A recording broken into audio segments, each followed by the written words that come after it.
Hey, I'm Ray Hudson, and you are, I don't know who you are, but you're listening to Blaugranagram. Don't be like them kids in the Blair Witch Project and go away. All right? All right.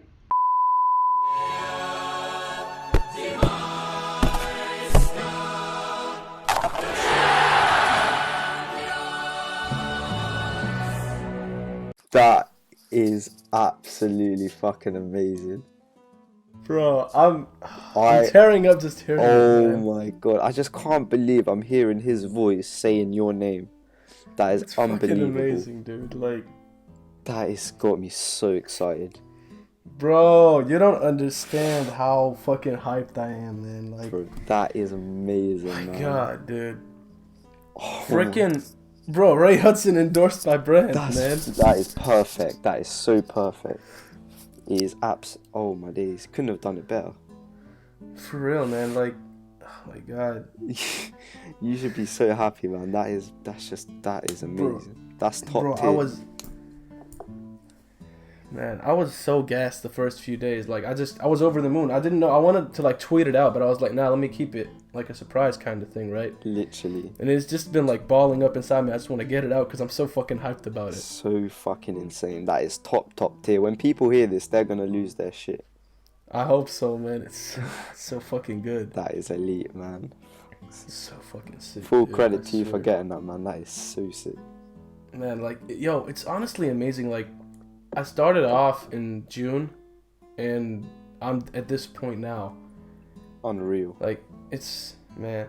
I've gotten comments from people saying I blow my own horn too much in these podcasts. Nah, man. you gotta be proud of what you've accomplished, you know what I mean? Otherwise, what's the point? Yeah, like, I don't feel like You're not saying you're better than anyone. You're just, you're just... Yeah, I'm just acknowledging what I've... If anything, you're just appreciating the support, really. Yeah, like, that's how I feel too, you know? It's like, sometimes I might talk a bit too much or a lot about myself on these podcasts, like what I've accomplished and stuff. But I feel like that's because I'm not usually like arrogant or cocky or whatever you want to call it, right? And these podcasts sometimes, especially because the support, even to this day, overwhelms me sometimes, man. Like, and it's just my way of like really appreciating it. Yeah. And you know how far I've come because it's fucking ridiculous, dude. Exactly, man. And it just shows that it means a lot to you, and that's always a good thing. So Yeah, definitely, man. I'm glad you see it that way too. Of course, man. And also, a shout out to Ray Hudson, man. That is some amazing shit. Like, Yo, he's the goat for that. He doesn't have to do that, but he's a legend, man. for real, man. Yo, I'm gonna send him the link to this podcast, and I just want to see what he says. Yeah, man, that's insane. It's fucking amazing, dude. I swear. Like, it's just amazing. It's just amazing. Because I didn't think he would do it, to be honest. I didn't. You know, I thought that, he's probably busy with some stuff and this won't be as highly prioritized by him. But he was like, yeah, Insane. I'll do it.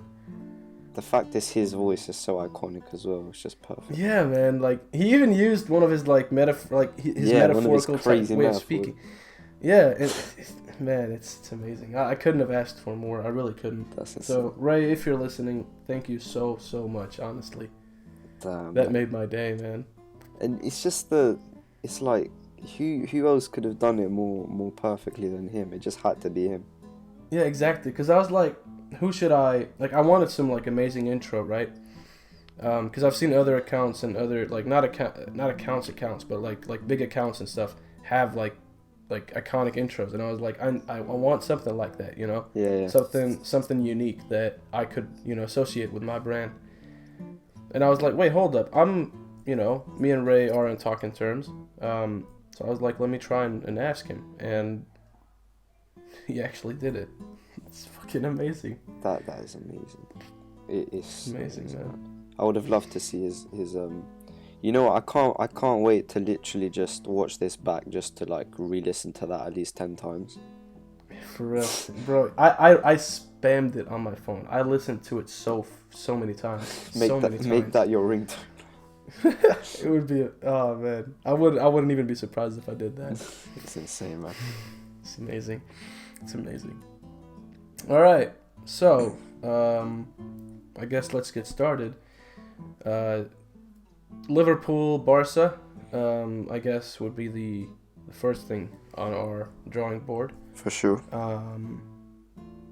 It's funny, right? Because yesterday on Twitter and the past few days, I've seen so many people, so many Barca fans especially, be like, "Oh shit, we're gonna get smacked up at Camp Nou. We have this player not playing well. We have this player not playing well. Valverde's gonna be trash." And it's like, and I think a lot of people might have missed that. Like, I saw some people say that Barca were parking the bus yesterday, right? Yeah. And that's just not what happened. That's just not what happened. Like, Liverpool just were really good going forward. And they pinned us back. It's not like we decided to just park the bus. If a team is attacking you as hard as they were, you can't just attack them instantly. You gotta do it strategically, Literally. And the fact that we won 3-0, just we were just, I guess you could say, we were more efficient on the day when it came to our chances. Bar the Dembélé chance, of course. I feel like at that chance, like when he took the shot, I saw like he just got complacent. He was like, yeah, that's going in. Yeah. And I think so many people slandered him, and it pisses me off, man. Literally. Like I see so many people just talking Dembélé versus Coutinho. Why do we decide to split our fan base like that? You think they play for two different clubs? That's the thing. Exactly. Like, it's funny because it's like, okay, I get that you could prefer one player over the other based on what you want. Like, if you want pace, you're not going to put on Coutinho. You're going to put on Dembélé. If you want a player who has... I wouldn't say Dembélé doesn't have the creativity. He does have a lot of creativity, but his creativity is different in terms of how he does it and in terms of how Coutinho does it, right? If we're talking when they're on form, right? And I saw some people yesterday trash Valverde for not starting Dembélé. And you have to understand, Dembélé right now is still recovering from his injury, right? And it's not, you can't just force him into a game against arguably one of the strongest sides we've faced this season. Yeah, exactly. When he's not even found his form against weaker teams, right? Coutinho has clearly been improving lately, and I think he had a really good first half. Second half, he fell off, but then again, so did the rest of the team. I just hate seeing people have agendas, not just against Coutinho, but against so many other players, where it's like, come on, man, we're on the same fucking team. Like, why do you have to trash your own players like that? It's getting really ridiculous. And even when we start with the whole Valverde thing, the thing is, Coutinho it was just a simple fact that he was on form, and more so than Dembélé. So of course Valverde is going to start Coutinho. Valverde isn't here to boost anyone's confidence. This is a big game, the biggest game so far this season. So he's just looking for results, and he's not looking to try out a few things. Like, he's going to put on the players that he sees are performing the best at the time. So I don't really see the argument in that. And also, Liverpool's press was insane. Like, yeah, you've said it. They are the best team we've faced this season. So I don't know what people expected. And I feel like people get confused with our style. They think it's 90 minutes of just mindless passing, and that's our style. But the most important thing is being efficient, which we were, like, by the Dembélé chance. So I don't really have too many complaints. Yeah, I agree with you. It's like, also, I think what a lot of people might not realize is that, first off, we're not going to get the golden generation back, right? And you can't play the style the tiki-taka that we played back then. 100%. And even, like, Guardiola didn't want to call it tiki-taka. But still, you can't play that style of play with every single, like, just because we're Barcelona doesn't mean we have to play that style every single time, because, and that's also one of Pep's problems that we saw against some teams this season. You have to adjust to what your opponent is doing, right? Yeah. Okay, it's not Barca-like, I guess you could say, to play counter-attack in football, but if the team you're playing against is pressing the fuck out of you, you don't have another choice. You just have to be efficient with your counterattacks, and we were. And when we did have the ball, even though we did look a bit shaky at times, we did really well. We passed our way out of the pressure. We didn't throw too many long balls up there. But even before the game, a club source did say that we might have to play long balls. That's not our style. Our style is passing it, not aimlessly, but actually like passing the ball around. Yeah. You know, passing it towards the goal With and intent. hopefully, yeah, right. And it's like you can't always do that. One of Pep's problems this season, and I think that's something that a lot of people could agree on, is that he hasn't been able to, or not able to. He's of course he's able to, but he hasn't been willing to show flexibility in terms of his style. You can't always play. You can't expect to dominate every single game. Exactly. You just can't. Like, even if you are Barca, you can't expect to dominate against this team that the gegenpressing they have is fucking amazing, dude. It's like, unreal. I made a joke. I tweeted it earlier because people say Liverpool have a high press. Their press was on crack. It was that high. It was unbelievable. Like, they were up the pitch. And the thing is that, like you said, man, people have just gotten too spoiled by that Pep Guardiola era, and they just think it's normal for us. And that's not normal for any team. That was an abnormally good, aesthetically good way of playing football. And the fact is that this is football. We're not going to dominate. This isn't... Like, I don't know what people really expect. What, do they expect us to just not lose the ball for 90 minutes? I think it was... Especially comparing to last season, like, we've improved so much. I think Valverde's learned a lot from the Roma incident, and you know, I don't really see why people would have a problem with last night's performance. No, I agree. You know, it's again, you can't expect to dominate every single game, and I think a lot of people tend to forget that you gotta adjust to the opponents. And I see a lot of people saying that Valverde isn't playing the Barca style. It doesn't make sense. Like, the Barca style, as much as listen, I think every single one of the players down there on the pitch, and Valverde included, would love to play 100% possession-based football. But you can't always do that. You can't, like you saw against Madrid, bar the few chances they had with Vinicius, we completely bossed them. Yeah. That was the Barca style, as some would say, right? Mm-hmm. But you can't play that against teams like Liverpool, teams like Manchester United pressed pretty well as well against us. You know, if luck, I wouldn't just say luck, but also like skill to actually finish off their chances, we might not have been here at this point, especially right? in that first half, you know, had a few chances with Rashford at the start. Yeah, exactly. So people need to realize that you can't always go into a game and play your way. Sometimes you gotta play on what the opponent is giving you, and actually being able to counter that as well as we did.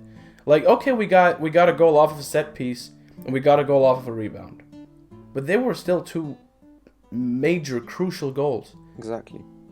You know, and playing like that against the Liverpool side that pressed as much as they did, and actually were good on the ball as well, I think is amazing. And honestly, I don't care who Liverpool field next in the next leg on Tuesday. I don't care if they field Alexander-Arnold in the right back position, Firmino up front.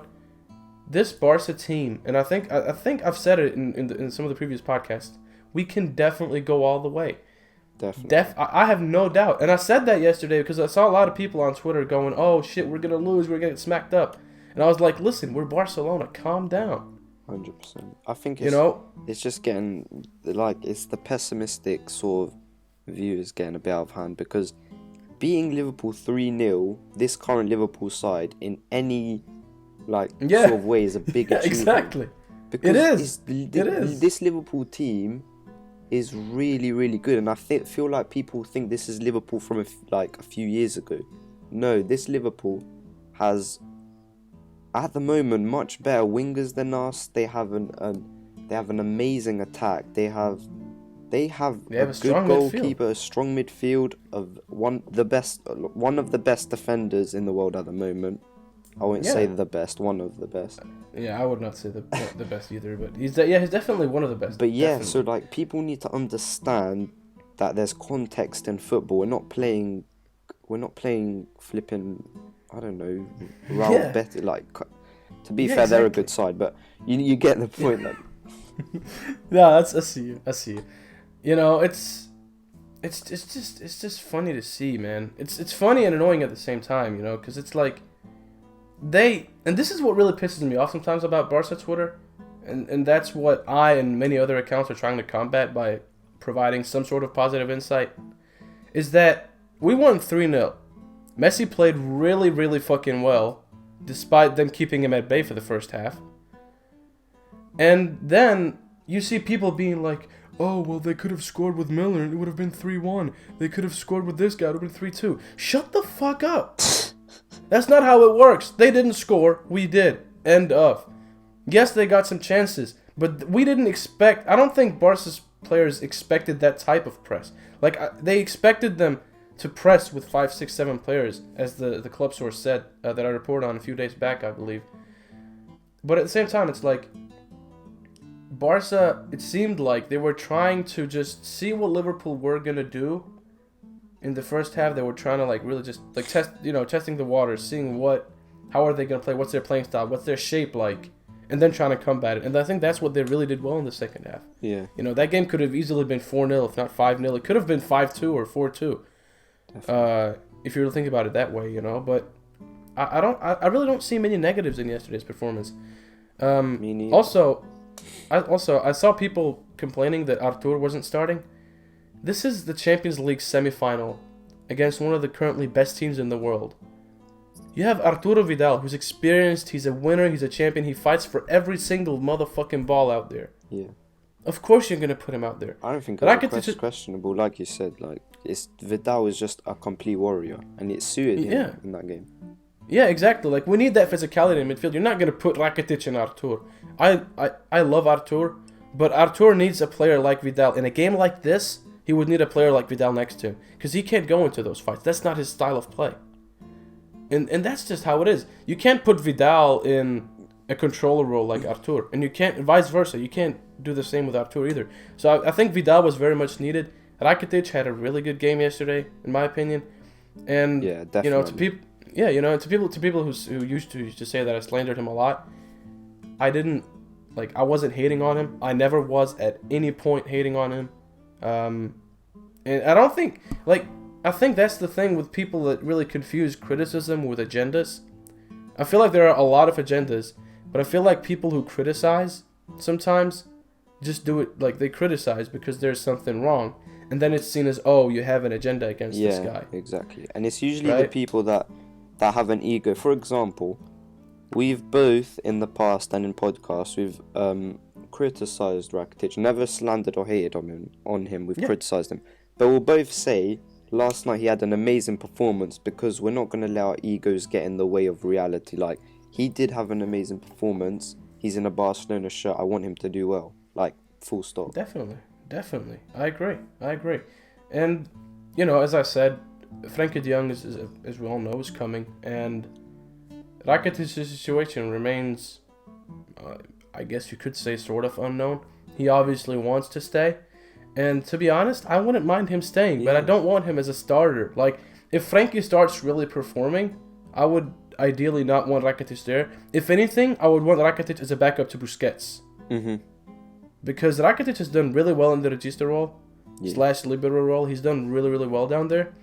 And I feel like that's his strong suit at this point, right? Because, like, when he came from Sevilla, he used to be an attacking midfielder, and he was really good there in his first 2 seasons in Barca, I guess you could say. Right, but he's stronger defensively now. He's good at taking out the tempo of the game sometimes, and I feel like he would be a good backup to Busquets. But I don't want him as a starter the way he is this season. Also because that just drains a player. He's over 30 years old. Like, you can't constantly play him for 90 minutes every single game. Yeah, and to be fair to him, he has been, he's putting on real work for this team. Like, he's been playing every single minute, so you have to applaud him for that. And yeah. I agree. Definitely, yeah. I actually really wouldn't mind keeping him. If he keeps up this type of form, it's just, you can't argue against it. It's just great, man. But what do you think about the whole Coutinho situation? Because honestly, I'm not even sure. Like, I don't know if it can work. I feel like at this point, it's just like, is it gonna work or not? It's a bit late in the season. Yeah. Okay, so about Coutinho, for me, he's clearly been improving, so that's obviously a big plus. but his primary role, which is basically the Messi role, is obviously taken by Messi.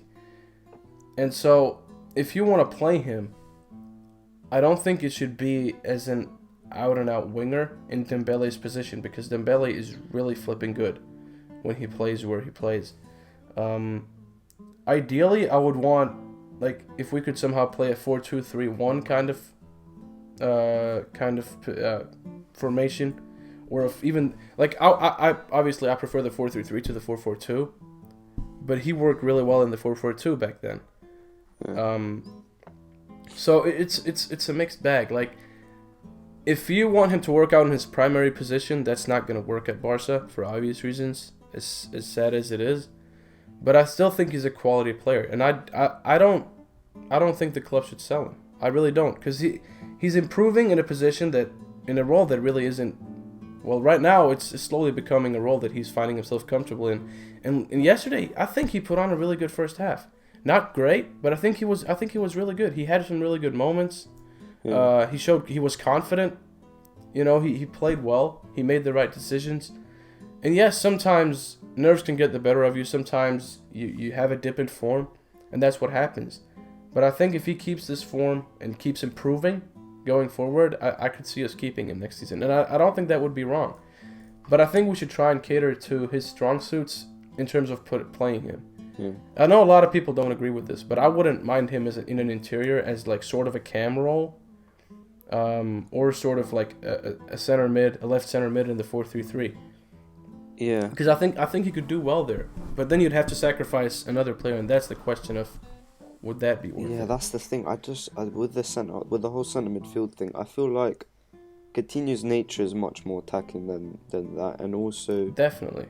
It's just the midfield. We'll have to sacrifice. We've already got new players coming in. We have youth.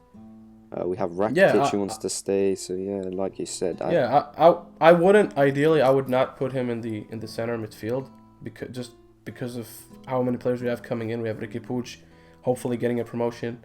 Alanyaz is slowly getting into the team. Frenkie de Jong coming. Artur is really cementing his starting place. Slowly but surely. You still have Vidal. So it wouldn't make sense to put him there. But I think somehow Valverde is smart enough as a manager to figure out how to do that. You know,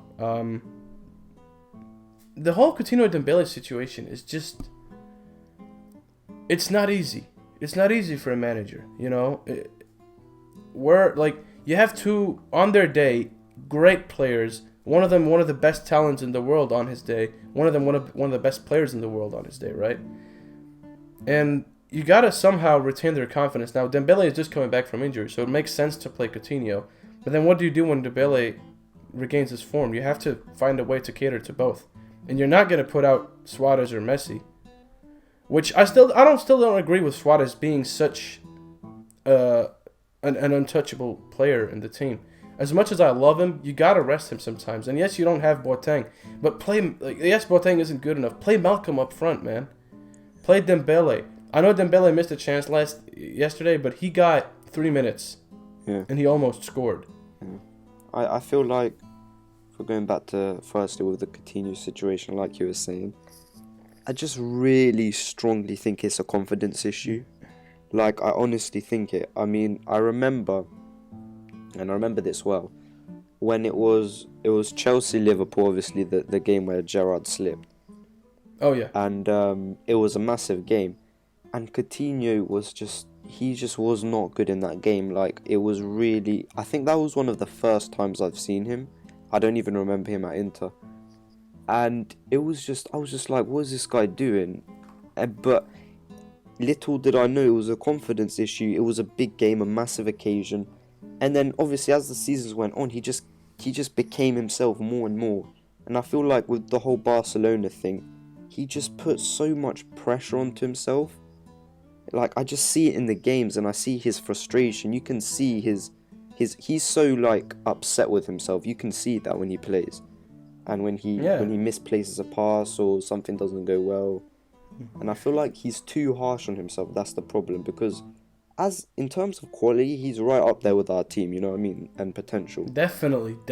And I think if incorporated correctly, him and Dembele could be key for us. If not just now, but also in the future. Exactly. In the near future, you could say Coutinho will be 30-something in a few years, but he could still be a key part as a veteran at least. Yeah. At the time, right? And for the next 2 years, if he's used properly, he could be key for us, especially in resting Messi. If you have Coutinho and Dembele on form, that would be much easier going forward, if need be, of course. Yeah. And I don't want Coutinho to slot back into the center midfield just because we have so many midfielders already. But I feel like there is a way to incorporate both Coutinho and Dembele, even if it's in a 4-3-2-1, 4-2-3-1, sorry. Or, split their playing time in a way that makes sense to keep both players happy. But obviously, if one player just completely has a breakthrough, you can't just bench him. Yeah. So it is an issue, and I do think, I agree with you, I think Coutinho he's putting a lot of pressure on himself, also due to his price tag, also due to the fans at the Camp Nou. They aren't helping too much either. True. You can sort of understand the frustration, but even then, it's one of your players. Yeah. We're not whistling is not. What's the whistling going to do? It's not going to help whatsoever. Exact. It's just going to make it worse. We're Barca. We're not just another club. We should stand behind our players. Even Rakitic had a slump at a point. He just didn't do well, right? Yeah. You didn't see the fans booing him. If I recall correctly, I don't think anyone booed him. But I also do. The price tag plays a role. Yeah. Man. It does. It just inevitably does. I also do think though, the reason the fans didn't boo him is because Rakitic has at least at a point proven himself.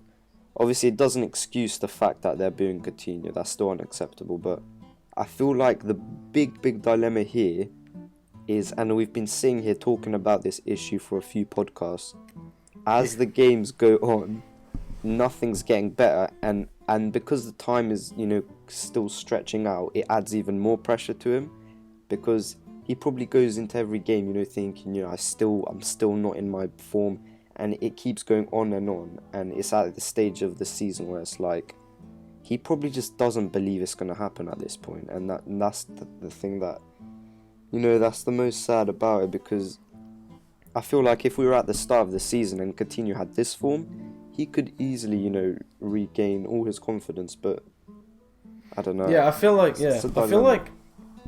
now he's obviously, again, just to go back to Rakitic, he is a fan favorite in Barcelona, so that could also play a role. But with Coutinho, I feel like in his mind, even Suarez said that he like when he's on the ball, he always goes, oh shit, like if I lose the ball, the fans are gonna boo me. If I misplace this pass, and obviously that plays a role. Yeah.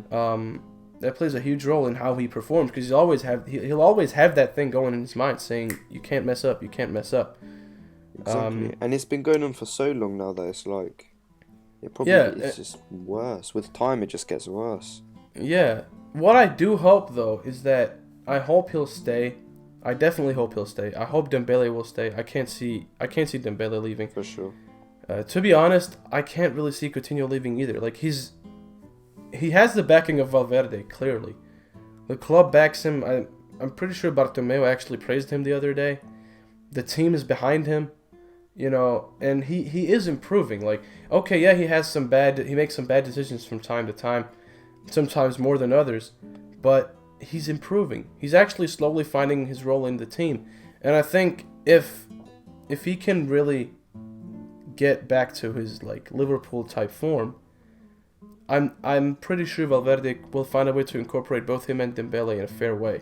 Dembele is not a bad manager. A lot of people make him out to be a bad manager because of what happened in Rome.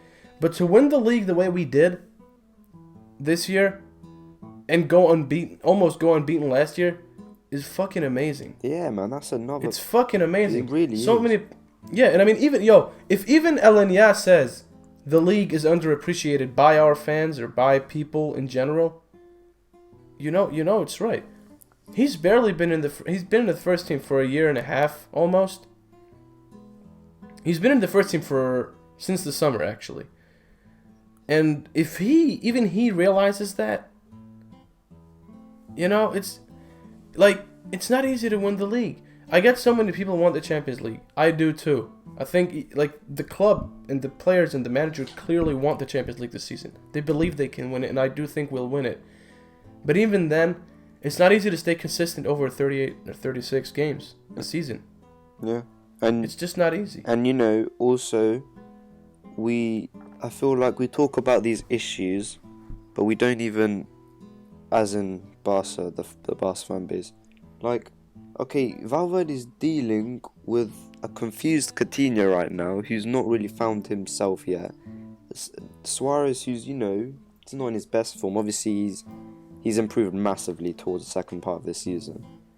And Dembélé, who he's been on and off, and full credit to him because he's, you have to credit. He's really battling through. Yeah, you have to credit him. He's still the team still hasn't found itself completely, especially in the final third. So it's full credit to him for getting us this far. And with the whole league thing, I feel like we're only gonna appreciate it once we don't win it a season, because we're so used to winning it, and we go into league games thinking about the Champions League. So it's like, just because we do win it a lot of times doesn't devalue it in any way. Oh, I agree. Yeah, it's just, I feel like people really do underappreciate what Valverde has done. Because like, you see so many people being like, Lucho is a better manager. You can't really say that. You can't really make a case for it. Okay, he won a treble, and that's definitely not easy to do. But even then, he had MSN. Do you realize how good it would be if we had MSN with this midfield and with this defense? Exactly. Valverde is doing this with a confused Coutinho, a half-injured Dembélé, a Suarez who's been fairly inconsistent throughout the season. As you said, he's finding his form. A midfield that constantly changes in terms of how the player's form is. Sometimes Rakitic has an off game, sometimes he doesn't. Artur has a string of really good games, then falls off a bit and then comes back. Busquets has been, I would say he's been really good lately, but he's been on and off this season. Longley has been amazing in the absence of Umtiti, so that's also a problem he had to address. Alba needs a backup, he also had to address that. The Roberto Semedo battle going on. Keeping Silicon somewhat happy. It's not easy. And doing what he's done. If you look at our team 2 years ago, we were not this strong. We were not this solid defensively. We weren't. Not even close. I feel like with our fan base a lot, like you were saying, first of all, Valverde, like you were saying, he has strengthened the defense massively. Also, I feel like it's that whole thing of first impressions, because that first season for Valverde, literally a lot of Barcelona fans almost traumatized by that Roma game, like completely distraught. I've never seen anything like it. It's complete insane, like man. You would have completely distraught. I would go on to Barcelona channels. They'll be furious. It was next level. And then after that, I feel like people just were like, he isn't the guy, move on. But he has completely, in my opinion, turned that around. And I feel like a lot of people are still refusing to accept the fact that we beat Liverpool 3-0. Like, that's the thing that happened. Like, we didn't... Like, I don't understand the confusion anymore. Like, he's definitely up there as, at the moment, the best manager in the world for me. Yeah. At the moment. Yeah. I mean, yeah, as you were saying, like, doing what he's done is amazing. And as I've said multiple times throughout the season, and a lot of people, not a lot, but I saw some people criticize me for... And not just me, really. A lot of people criticize others who thought this when we said that Valverde was improving, because they always thought back at the Roma game. And even yesterday when I asked, like, what are you guys afraid of? I know it's Liverpool, but we're Barca. They were like, it's probably Roma PTSD. which again is like he's done so much since then. Incorporating Coutinho and Dembélé into the same team as Messi and Suarez is not easy, and he's managed to somehow. He actually managed to do it pretty well. In the overall scheme of things, I still don't agree with his treatment of Malcolm. I will never agree with it as long as he does it like this. Me neither. That's unacceptable. But yeah, exactly. But what he's done with Coutinho and Dembele, the way he's incorporated Arthur, who came from the Brazilian league in his first season in Europe. He's bossed midfielders who are considered elite level. Yeah. And you know, on multiple occasions. You know how you were saying about the whole Malcolm thing? People try and act like managers, like, it may not be an issue, but I'm just saying that there have been many managers at our club, like, in the past that have had problems with other players. It's not, Valverde isn't just, obviously with the Malcolm thing, I just do not understand that and I will just never accept it. But, you know, Pep had his thing with Ibra. You know, a lot of managers have their own things. Lucho had the problem with Denis as well. I'm not saying Denis Suarez was top level at the time, but he was a good player back then, and he had a problem with him too. Yeah. So it's not rare to see, like, a lot of managers have at least a few faults, you know. So you can't really pin it. Obviously, I just don't understand the whole Malcolm situation, and he's been so good every time he stepped on the pitch. I mean, and even with his work, really even in interviews, and you can just see. Obviously, we'll pretend like the Pele comment didn't happen, but even the interviews and stuff, like, he just seems like he wants to stay and just work hard. So you can't even knock his work rate. Exactly, you know, it's not like a Willian situation or a Marcos Alonso situation. Shout out to my boy Alex Goldberg if you're listening to this, by the way, where one of those players would just not put in enough effort and still get playing time, right? It's not that kind of situation. It's not like he's getting playing time from time to time and offering absolutely nothing. Yeah. You know, he scored a crucial goal in a Clásico not too long ago. He's been good whenever he stepped onto pitches, looked positive, and he clearly wants this. He's determined to stay. He rejected an offer from China for 40 to 50 million euros. That's immense. Mid-season. Like, who does that?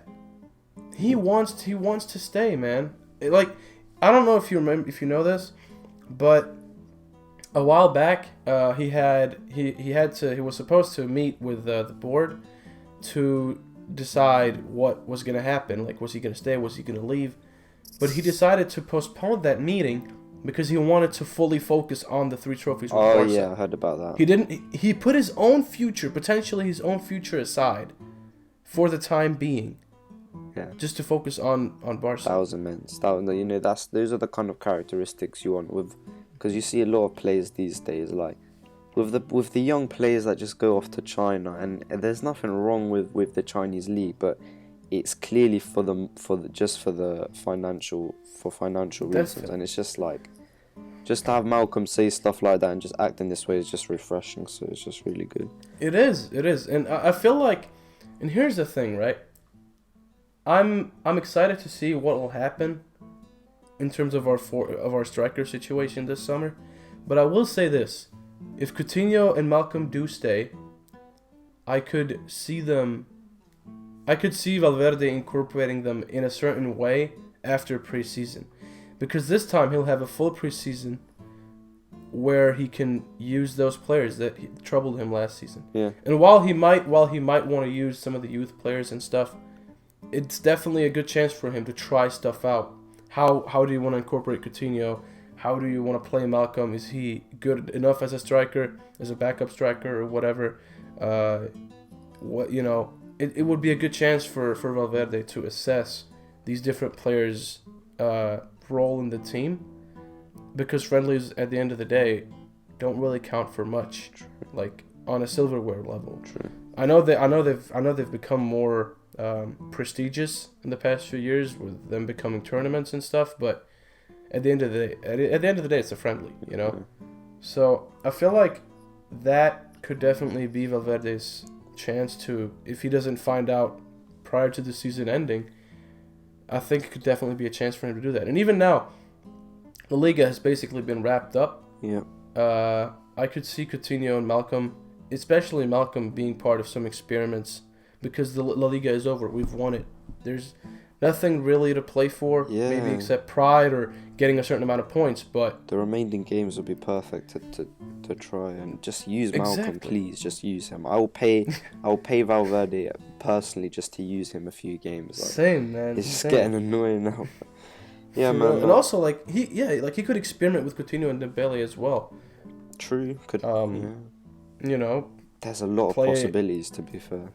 Definitely, even Alenia, he could take up Ricky Puig for a game or two. I don't know if you've seen this. That there's this part in Avengers: Infinity War, and Iron Man asked, I think it's Doctor Strange, how many possibilities there are of. Oh yeah, that one. Yeah. I remember that. Yeah, there's a million different outcomes, but there's only one that will work. That's kind of what's going on here.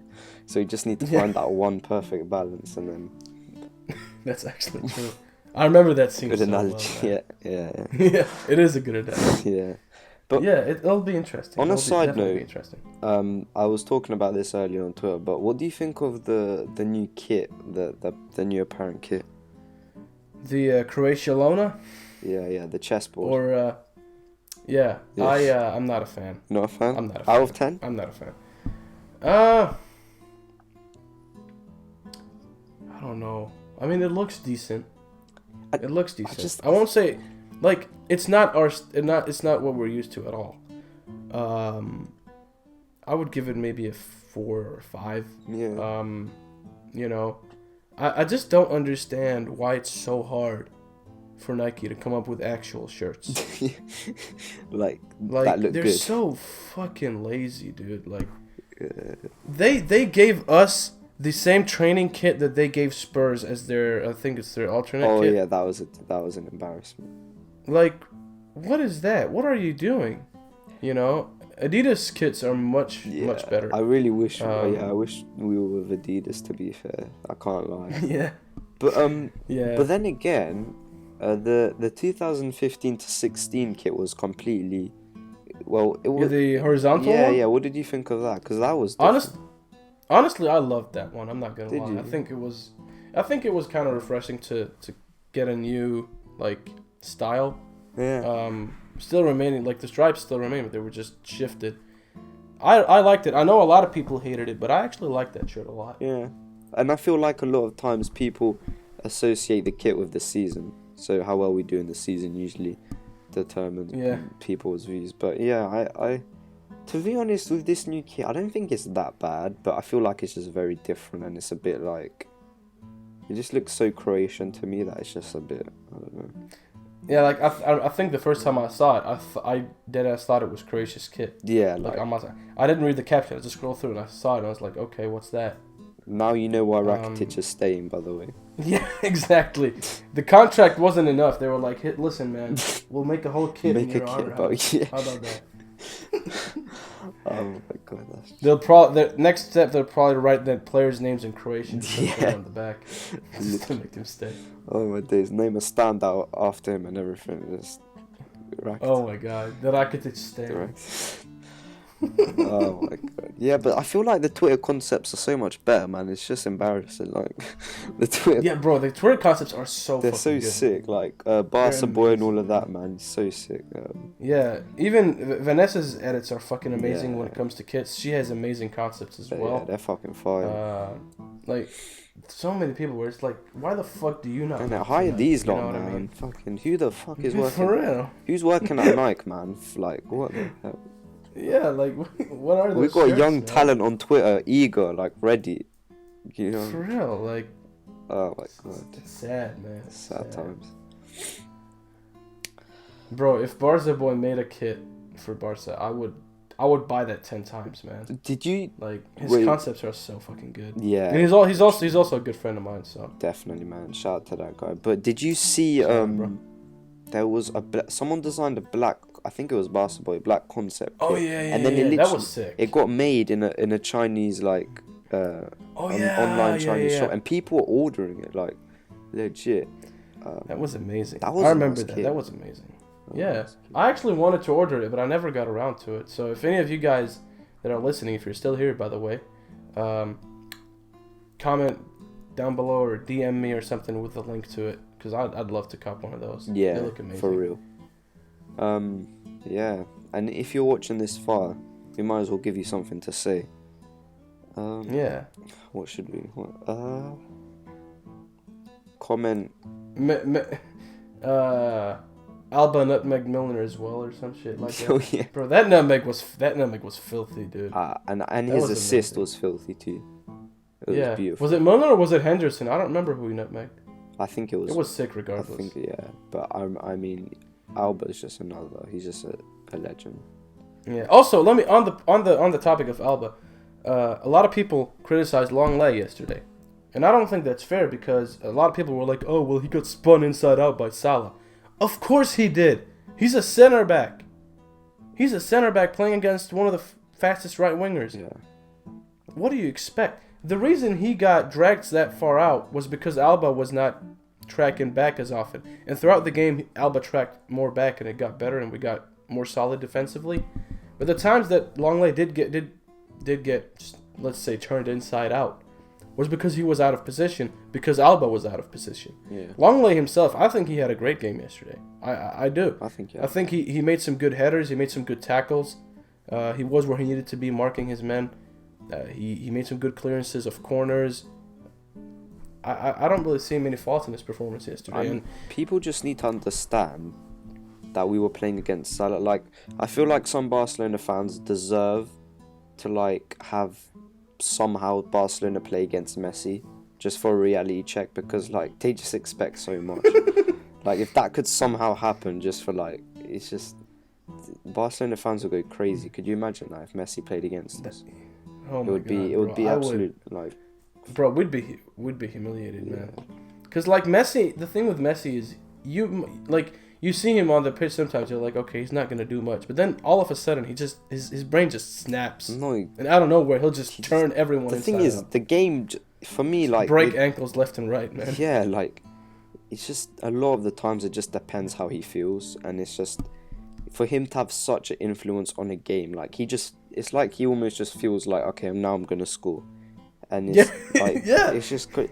I just, for some reason, I felt like that. Obviously, everyone says this, but I had a feeling that he would score the free kick, and it was just such an outrageous. I swear, I don't know. I swear, when he stood up to that free kick, I'm not even saying this because everyone else is. I swear to God, hands down, I said in my head, I was like, he's scoring this. Exactly, and he's scoring this, because I know I've seen his free kicks so many times at this point. You just know. You see him stand. You know where he's gonna aim. Yeah, exactly. You know where he's gonna aim. You know what is it gonna end up in the back of the net or not. It doesn't even surprise me when he scores anymore from free kicks, because we've come to expect it at this point. Yeah, it's just the fact that that was amazing. I also saw a lot of people on Twitter. You know about obviously Gary Lineker's celebration. People getting angry. Yo, I love that. Do people understand that he has played for Barcelona?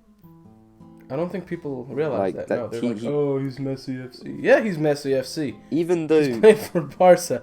Exactly. And it's Messi. Just grow up, bro. Rio Ferdinand, he obviously was commentating Man United versus Barcelona, and he still said, "I want to see a few Messi goals."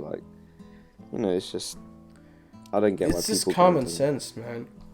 I hate when people are like, "Oh, Messi is protected." Messi. Also, the roles that he did yesterday, I saw so many people, especially PSG fans, which is very ironic, considering they have Neymar and Mbappe. They were like, "Oh, Messi rolled around." Okay, he did that one time. Thing is, PSG fans just don't deserve equal rights to talk about the Champions League. They just, why are they talking about a competition they're not even in? It's just, just stop. Yo, do you remember that weird-ass guy that was in my mentions yesterday or the day before that? Yeah. That shit was mad funny. That was fucking hilarious. I don't even get offended by that shit anymore. It's just funny to me. It's just what do you think? What's my reaction gonna be? I'm gonna deactivate it now because this guy said something on Twitter about me. I don't know what you expect. It's so weird. And also, a thing that I love right now is that it's gotten to a point now where my followers, whenever something happens, they'll just trash that person back. Yeah, literally. Just no one, so like funny, no one man. likes a PSG like. Yeah, PSG fans are so hated on Twitter. Yeah. Like, I mean, I only, I don't know, man. Especially the only PSG guy I guess I could say I respect would be Gallo, Yeah. but that's because he's actually a nice guy that I've talked to in DMs. That's exactly what I was gonna say. He's the only yeah. one that I actually like on. But to be fair, I don't really know any of them. Actually, no, That's there's fair. another one. Yeah, Bedr but is, yeah. yeah. Yeah, he's He's a really, really cool guy. Yeah, I really like him. I love how it's funny. Like, I don't know if he's listening to this now, but it's funny because like sometimes he'll be like, "Hey man, I know you hate my club," but he still like appreciates what I do or when we talk. It's always fun when we talk. I really enjoy talking to him, even though he's a PSG fan. Not to say that I have anything against PSG fans, but it's just funny because whenever we talk like on Twitter on the timeline, I always trash PSG. Yeah. So. And he's fine with it, you know. Yeah. Now people like him, like I really, take the banter, man. It's a joke. Exactly. I really like him and Gallo, and I was gonna say, I agree. They just like with him as well. He just he's always interacting and just shout at him as well. But yeah, man, definitely. It's just I think the fun thing with Gallo is that he acts all like he does it for the meme, and I know this. He always acts like arrogant, like, oh, look at this guy, oh, look at this guy, yada yada yada. He does that for fun. He's just having fun. Yeah, literally. He's not actually being arrogant, because deep down he knows. Like, even with the whole Frenkie de Jong thing, he knows how much, like, he wanted Frenkie de Jong when so he puts bad. them tweets out like use midfielders. Yeah, exactly. Like, he knows that. He's just doing it for the fun of it. Yeah, some people just don't see that, and they take it serious. The thing is, sometimes like I actually enjoy just like because it's friendly banter, like it's nothing more than that, and exactly, man. It's just like some people really take it to heart. Like it's just really surprising. But yeah, man, it's funny. It's weird. Like PSG is just like I can't even get angry at or take them seriously. It's just like a joke. Like yeah, it's just funny. Exactly. It's just funny. Like, man, it's the funniest thing is they feel like they have the right to pipe up about Barca and the Champions League. Like, my man, your club literally spends hundreds of millions. They've spent hundreds of millions for the past few years, and they have not gotten further than the round of 16. It's actually insane. I have no idea how that happened. Like, to be fair, it's not easy to control that many egos at a team. Neymar, Mbappe, Cavani also has kind of an ego, but I admire him for his passion. I really, really respect Cavani, honestly. True. But having those kind of players, Rabiot has a big ego, Verratti, those kind of players, you can't. Does anyone like Rabiot like on a level like? Bro, even his own, like, even Paris fans just want him out. To be fair, I feel like it's unfair that he got frozen out because he didn't want to renew his contract. I don't think that's fair. True. But again, like, PSG's president also has beef with Hatem Ben Arfa, and it's like maybe he's the problem. You know what I mean? Yeah. Like, if even Ben Arfa was like, they're used to the remontada. Yes. You played for them, something is wrong, like from the top hierarchy of the club. Definitely. He didn't even want to give Ben Arfa the handshake. Yeah. Like, after the game, so I feel like he's a huge problem for them. True. And I see some people saying it's I believe he's their sporting director, Antero Henrique, which also could be definitely be an option, but I think the problem isn't as much with the players, but more with who they have, like, leading the club as a club, not as a team. Thomas Tuchel is a really good manager, and he, credit to him, he's somehow managed to keep the egos in check. But when you have trouble from the people higher up, it's not easy. Yeah. He didn't want Rabiot frozen out. He actually wanted Rabiot in his team, but he didn't get that. So. True. It's a complex situation. Like you said, when you really do think about it, there are a lot of egos in the dressing room. I mean, Neymar alone has got quite a big enough. But not even egos, just his personality is just massive, like, when you think about it. It is. And I feel like PSG are just trying to, like, it's like, on Instagram when you try and growth hack, like, they're just throwing money at the club, and then, like, it has to be an organic process to some extent. So they have to find that balance. But yeah, I mean, there's nothing wrong with buying a few players here and there, but you gotta incorporate them properly. You can't just aimlessly buy a player, which I think kind of is what Barca did with Coutinho, sadly. Yeah. But it seems like he's sort of finding his role at the team, and I hope it'll continue that way. And hopefully somehow Valverde will find a way to incorporate both of them, which I do think is possible. Maybe in a 4-2-3-1. I keep saying it wrong. There are some ways that it could be done, and I think I would not rule that out. I believe we have played with a 4-2-3-1 this season. Might be wrong. I think we have. I'm pretty sure. And I think it turned out decent, so that's definitely an option as well. I think, like you were saying, correct me if I'm wrong, but around the time that we bought Coutinho, Barca was in he was getting a lot of negative attention. Was that around the time that? Who again? Bartomeu. I think so. I'm actually not sure, because that actually might be true. And I feel like, sort of like you said, it was a bit of a random, without even thinking how it's going to work. I feel like he just did that to, get a lot of people off his back. The thing is too, right? Coutinho was a signing they were chasing since the summer, the previous summer. So yeah, they were just doing everything they could to get him. Like even paying 100 million, like you paid that much money, and if they want to buy a Liverpool player, I think it was within a certain amount of years they had to pay 100 million in premium. Yeah, that's a big move. Quite excessive. You have to know what you're doing with that signing. You can't just throw the money out of the window. But it seems like he's slowly finding his role. And, again, I don't think that Coutinho is the player that thrives under pressure. Definitely not. Which, in a sense, is fair. But at the same time, the criticism hasn't been... Like, obviously, when you play for a club like Barca, you do get criticism if you're not performing, but the criticism he is getting definitely isn't helping the situation. I'm not saying just turn your blind eye to it, but whistling at the Camp Nou, booing him when he has the ball, that's not going to do anything, man. If anything, that's just going to make it worse. Yeah, it's a lot to do with patience and frustration, and I don't know, it's I just have this feeling it's just going to come to like another 3 podcasts down the line, we're still going to be talking about the same situation. But yeah, I mean, I hope it does get better, right? But yeah. Here's the thing, right? People tend to forget this, but Neymar's first season wasn't exactly great either. Like I know he scored goals and got assists, but he was playing with prime Suarez and Messi up front. Coutinho is playing with inconsistent Suarez and Messi. True. Whenever he's playing, as is Dembélé. So like comparing it to the MSN era is just not fair. True. Especially considering the way we were playing back then was just give the ball to them and they'll do the work. So like you can't put it like that. Neymar's confidence is different to Coutinho's. Like you can see it. Neymar's ego is on a whole different level. Yeah.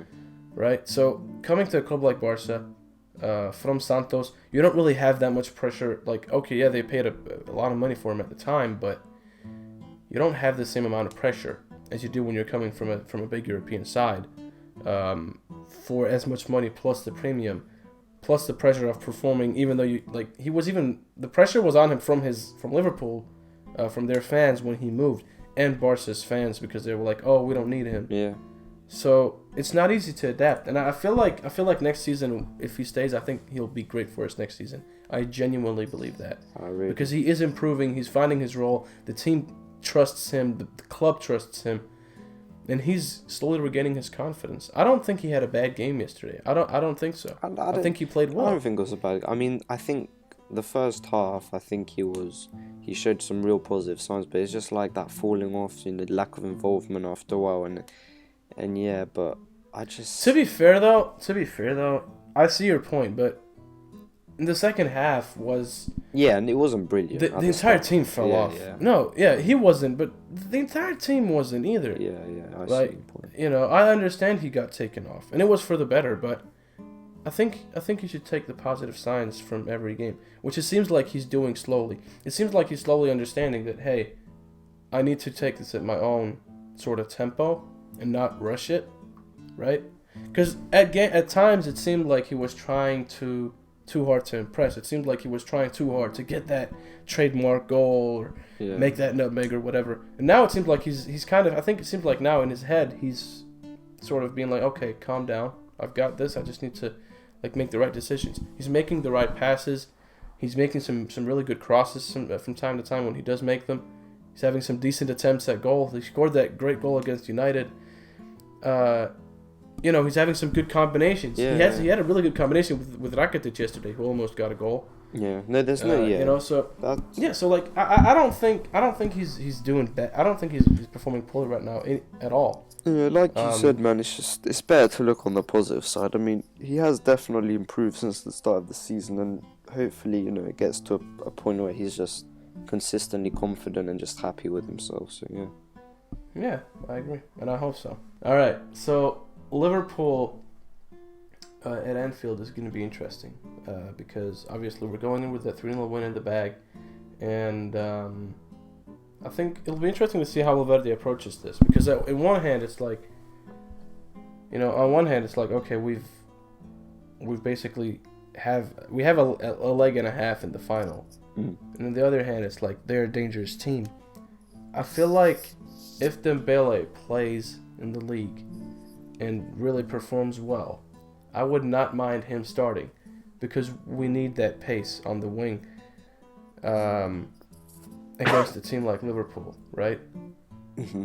But in terms of the midfield, I don't know if I would swap anyone, to be honest. You could argue Artur for Vidal, but even then, it's like Vidal was immense. He was vital. I would go with the same midfield, to be honest. Yeah. Like honestly, I don't think we would win yesterday's game if it wasn't for Vidal. I genuinely don't think we would have. No. He made so many tackles that were almost like you could argue they were goal-saving tackles. Battled so hard to win that ball back in midfield. He was all over the place, man. Yeah. Rakitic too, man. Immense stuff. Rakitic was amazing yesterday. And Busquets did really well too. Yeah. I think the whole midfield in general had quite a good game. Yeah, I agree.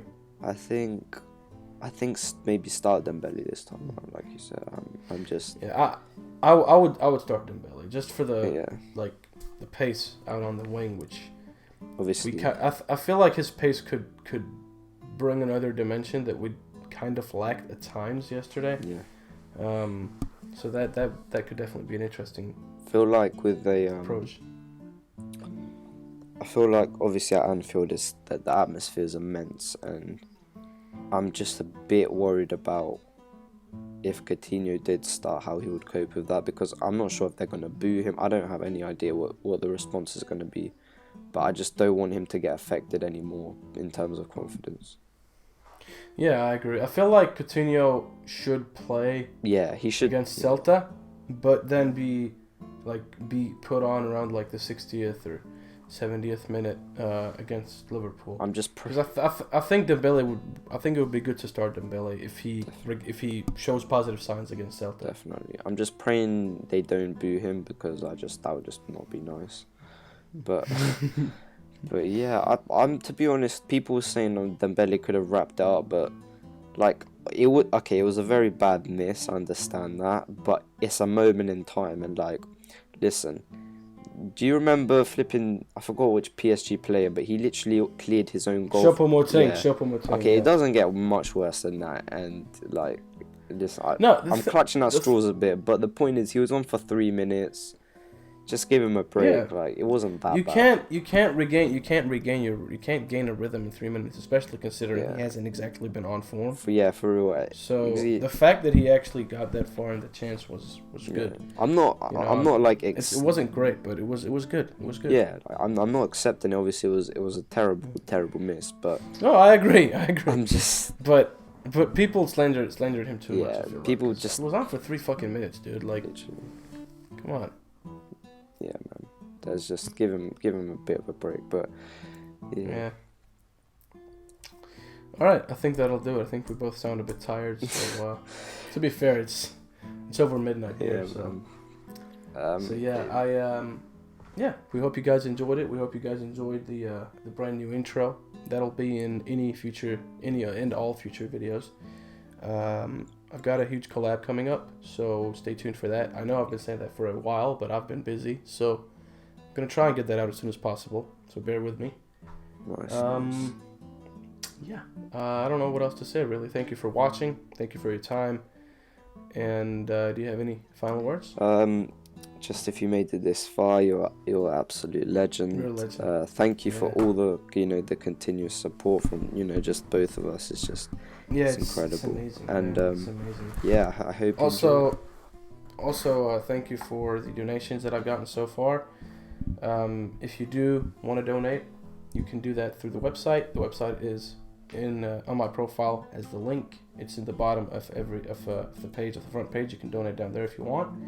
Any amount is appreciated. And again, thank you so much for the support. I reached 10,000 the other day, and the growth has been immense since then. I know you're doing really good on Twitter as well, and that's fully deserved, man. Thanks, man. Honestly. So yeah, thank you guys so much for the support on this podcast as well. We hope you enjoyed this. If you did, drop a like. If you're new to here, subscribe to me and to him. I'll leave his channel in the description down below. Turn on bell notifications, and I guess that's it. We'll see you guys next time. Thank you for watching. Peace. And goodbye.